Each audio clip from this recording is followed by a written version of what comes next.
Good afternoon, everyone. It is Saturday, January 15th. It's 1 o'clock, and that means it's time for another one of our series of Saturday trainings sponsored by Western Liberty Network. Today, we're going to be talking about phone banking. Before we start, a couple of things I need to point out. Western Liberty Network is a 501c3 organization. We do not endorse or oppose any candidate, political party, legislation, or ballot measure. We don't even endorse the candidates we train. What we do is we train people in how to do politics at the grassroots level. And then, of course, it is up to them to do what they wish with their training. We support limited government principles, but our training is open to everyone. There may be statements by people who participate in the conference today that may seem partisan in nature, but these statements are solely the responsibility of those who make them and do not necessarily reflect the opinions or positions of Western Liberty Network. With that out of the way, I'm going to share the screen right now. I want to encourage people who are watching this recording and those who are on the call live today to, from time to time, check out the westernlibertynetwork.org website. If you check out the website, this is what you'll see right now.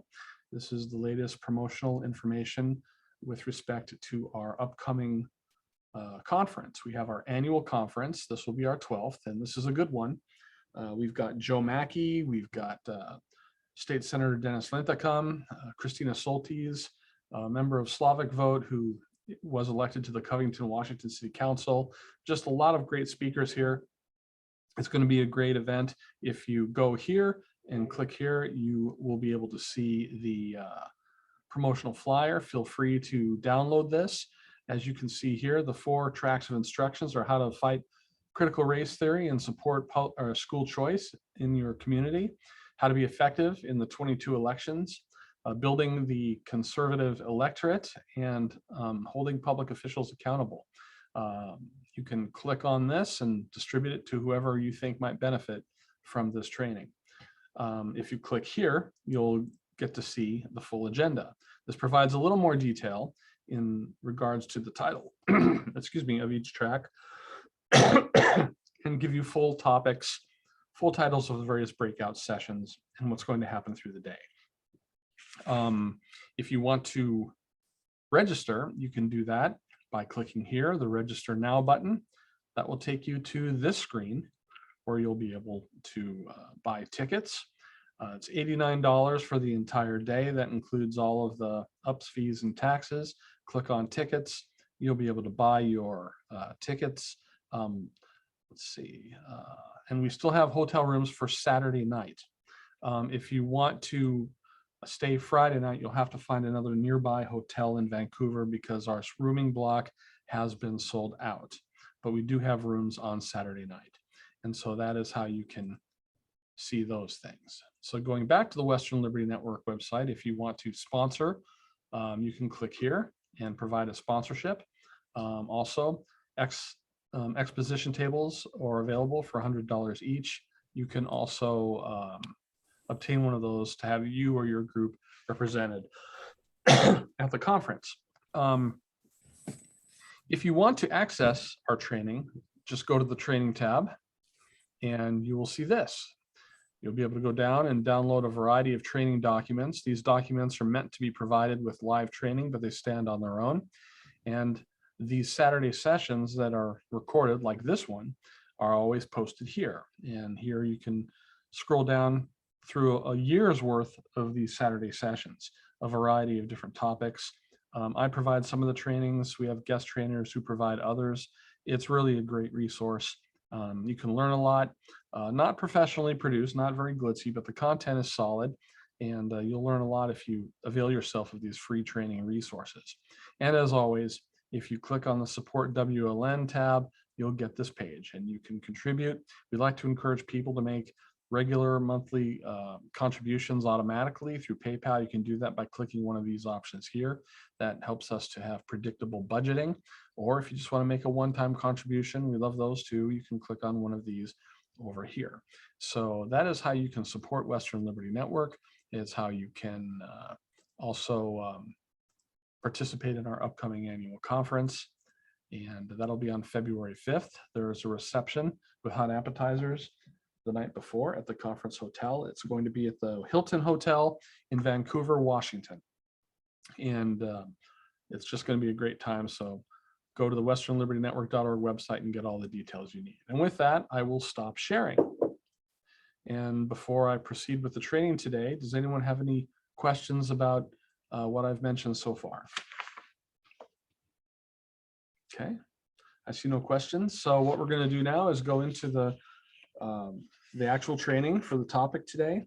And I want to remind everyone that if you want to, there are 6 people on the call today, including myself. So if you have a question or if you want to interject a comment, don't be shy, just unmute your microphone and jump right in. I'm not a wait to the end for questions kind of guy. I love an interactive session. So if you have anything you want to share, you have a question, please interject at any time. So what we're talking about here is phone banking. And what is phone banking? In a political context, it is using the telephone to identify potential voters, identify supporters, raise funds, persuade people to vote in a certain way, get people to attend events, or persuade them to oppose or support a candidate or a cause. This is not soliciting.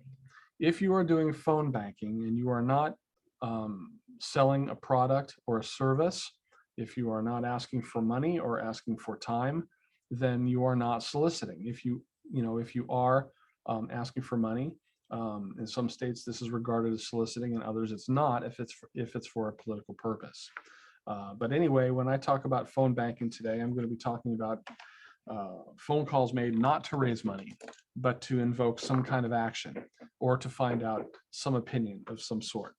And so that is legal and that is protected under the First Amendment. Now, I'm going to talk about auto dialing for a little bit. These are the robot calls that you sometimes get. If you are doing phone banking by means of a robo-dialer, you cannot dial cell phones with a robo-dialer. That is illegal, but you can dial home lines with an auto dialer.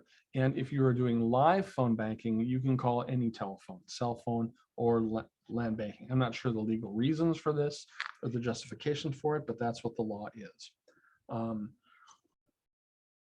So there's some things to do to prepare. First, as you might expect, have a phone list of people to be called.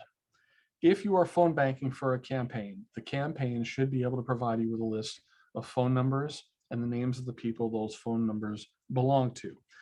If you are doing your own personal get out the vote program, you're going to want to sit down and write down the names of everyone you know in your personal network, family, friends, whoever, and you're going to want to get their phone numbers down and get their names down so you have a systematic way to go. But obviously, it's hard to do a phone bank if you don't have a phone list. So make sure that you get one from your candidate that you're working for, your political party.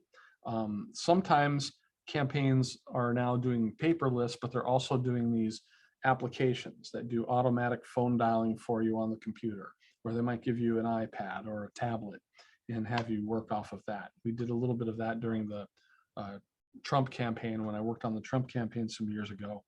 But still, I've always been a fan of paper lists because you can handle them easily. You don't need to be in a Wi-Fi or a special area to use it. And also you can make notes, you can make comments. And I always encourage that. With every call, make some comment, whether they were home, whether they were not home, did you leave a message?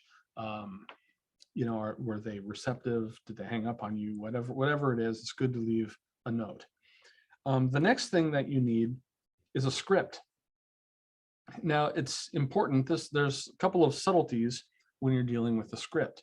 And that is, you need to have something so that you're putting out a consistent message. If you are working for a candidate or you're working for a ballot measure campaign, contact your campaign and ask them what messages they want to transmit in the call. Maybe it's just to get out the vote drive. Maybe they want you to educate people on the merits of a candidate or a ballot measure. Whatever it is, you're going to come up with a script. It's important, though, that you do not read a script verbatim. If you read a script verbatim, you're going to sound canned. You're going to sound robotic, even if you're not a robot. The script that they may be giving you may come off sounding unnatural out of your mouth. So I like to do a script outline with bullet points, things to mention, so that you will be talking in your natural voice, conversationally. If you can sound conversational, your own words, your own tone, you want to stay on message, but say it your way. For example, some people are more comfortable saying don't or do not. The script might say do not. And you have too many of those things, you start to sound robotic. I am reading off a script. So you want to be careful. A lot of folks hang up on people who read it that way. So I prefer to do outlines with the points that need to be mentioned, and then you fill in with your own words so that you sound natural. But if you're working for a candidate or a ballot measure campaign, make sure you contact them and ask them not only for a phone list, but what messaging they want transmitted in these phone calls. The next thing is, I always encourage people to recruit friends and family to help them. Phone banking, the hardest thing about phone banking is starting. A lot of people, particularly conservatives, don't like to bother folks in their lives. But what I try to remind people is that you're not bothering them. You're offering them education. You're offering them information about a candidate. You're offering information about a ballot measure, or you're encouraging them to use their franchise to exercise their political power. You're not asking them for money. You're not asking them for time other than the time that it takes to make the phone call. You're just asking them to listen to the information you have, and they can listen to it or they can not listen to it. It's up to them, but you're actually offering them a service free of charge. You're giving them information and you're encouraging them to use their political power in an educated manner. And there's nothing to, there's nothing about that that's intrusive. It's like if I came and handed you $500, would I be intruding on you? You could decide it. Now, this is not $500, but depending on how people vote and how certain things go, it could be substantially more than that in terms of tax policy and all these sorts of things. So, it's in people's best interests to listen to what you have to say. They won't all do it, but you're not intruding, and it's important to have that mindset. But recruiting friends and family to help is good, because it is sometimes hard to get started with phone banking, and if you're doing it with friends, you're doing it with family members, it is sometimes a little bit more easy. The next thing, are there any questions so far or any comments? Okay, I just want to encourage people to jump right in if you want to. Another thing I like to remind people of is that there really is no way to acquire skill in phone banking other than to start doing it. A training like this can be helpful in letting you know what tools you need to start, what you need to remember. But really, this is one of those things that's like riding a bicycle. You can give people information about physics and how bicycles work and all of that sort of thing, but they're not going to learn how to ride a bike until they actually start to get on a bike. Maybe with training wheels in the beginning, maybe with mom or dad holding the bicycle seat, but eventually you've got to just start learning how to ride that bike. And that's the only way you're going to learn, is by doing. Phone banking is like that too. And so, the thing to do is just jump in and start making phone calls. Get your list, get your script, have a few friends nearby, and just start making phone calls. What you're going to find is that your first few calls are going to be a bit stiff. That's natural, and that's okay. But, after that, after you get through a few calls, you're going to find your groove. Things are going to get a bit smoother. And as you continue making calls, you'll start to, think of it as fun. You'll start to play games with yourself. How many live phone answers will I get in a row? Or how many people will I get to speak to? You just start making little goals and playing games with yourself. It starts to get fun, and you will meet people on the phone that you like. There will be a lot of people who hang up on you. There'll be a lot of people who maybe say rude things to you. But you will, from time to time, meet someone on the phone who you really like, who you hit it off with. You might make a connection. You might meet a new volunteer. Who knows? Might be a future candidate. But the thing is to just practice. It may seem weird and awkward, but once you start making real calls, you will be amazed at how quickly you become proficient. Now I'm going to open up a chat window, and through the chat window, I'm going to send you the companion document that goes along with this training. Let's see. And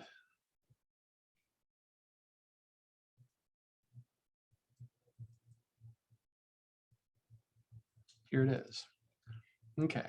So I just sent that to you through your chat window. If you want to download it, you can refer to this after the training today, or even follow along with the rest of what I'm doing here. So anyway, don't waste time. That's another big point here.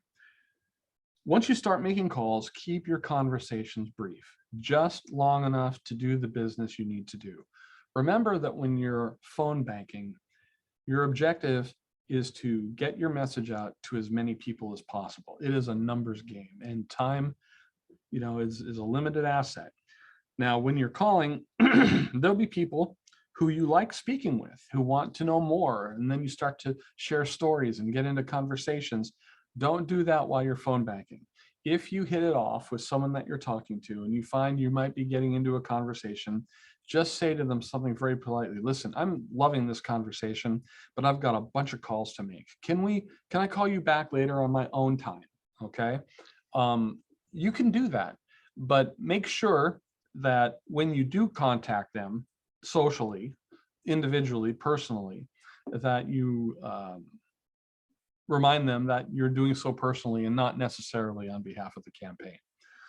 But the point is, don't get trapped into a long call. Likewise, there are going to be people that say things that provoke you. There are going to be people that say things that are argumentative. You're going to want to get into an argument. Sometimes you're going to want to correct people if they say something that's counterfactual. You can get into a conversation with someone who disagrees with you too. You can start to get into a debate. Don't do that. Just say, this is an interesting discussion, but I really have to make a lot of phone calls. I've got another 50 calls to make today. So, I wish you a good day, but I hope you'll excuse me. Take care. Goodbye. Click. Make sure, find your way, but make sure that you don't get sucked into it and don't waste your time. Next thing is to prepare yourself.